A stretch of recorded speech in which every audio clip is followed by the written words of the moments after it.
Hi, my name is Dhawal. I'm currently working in Dr. Konstantinos Thalassinos' lab, which uses mass spectrometry to see a variety of things in structural biology. So the aim of my project is to identify the binding affinities of a novel tetrapeptide and its binding affinity to alpha-1 antitrypsin and one of its mutants to see whether it could be a therapeutic agent. I didn't have any predetermined ideas on what it was like to be working in a research lab, but it was completely different from what had been taught in practicals and tutorials. So it was a very good eye-opener for me and a very enjoyable experience as well. So this therapeutic agent will be potentially usable to stop aggregation of alpha-1 antitrypsin, which causes not only liver cirrhosis but pulmonary disorders such as COPD. So if this technically works as a drug, then it could be useful in the future to stop such diseases.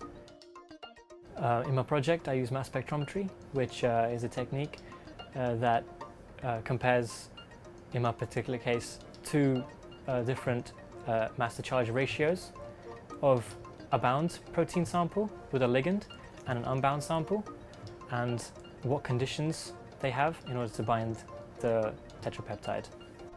So this is the needle puller. We will need this to pull needles from borosilicate glass capillary tubes. One tube will be put in through one side and locked to the other side with a metal filament that heats up to a considerable temperature. The filament in the middle goes red hot 3 times before finally pulling the capillary tubes apart, and there you have 2 electrospray needles. That's the finished glass plate with all the capillary tubes. They can now be taken to be gold coated now. So removing the lid of the glass plate, it's inserted into the chamber of this gold coater, and the argon is switched on, and so is the vacuum pump to pump out all the oxygen from inside the chamber and replaced by argon.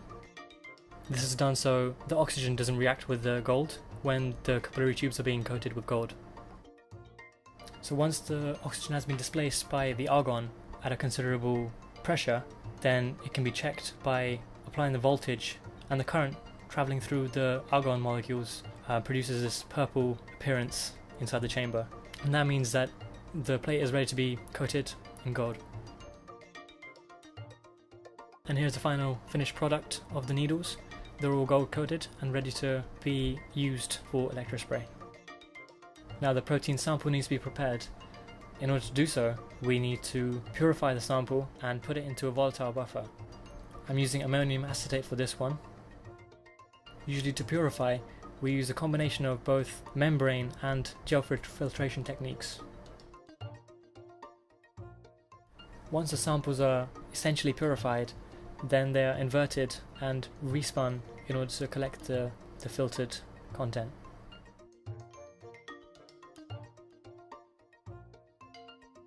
One of the needles is pulled out of the plate and connected to this small nut that will be put inside the mass spectrometer. But first the needle needs to be loaded with the sample. Now the fine end of the needle needs to be cut in order to allow fluid to escape. It is loaded onto the mass spectrometer. Technical replicates are required in order to obtain reliable data. The fine end of the needle can be now seen very close to the sampling cone where the sample will travel through. Settings need to be delicately altered in order to allow good high throughput data. Here we can see detection and formation of a mass spectra of cytochrome C. So the data is accumulated and collected into a spectra, which happens over a time frame of around 3 minutes. The data is now being processed and smoothed, which can then be analysed. And here we have a final result. What I've enjoyed most about the project is actually working with a mass spectrometer, because I've since A-levels learned so much about a mass spectrometer and how it can produce data, but actually getting to grips with it and playing with it, it's a new experience to me, so I enjoyed that quite a lot.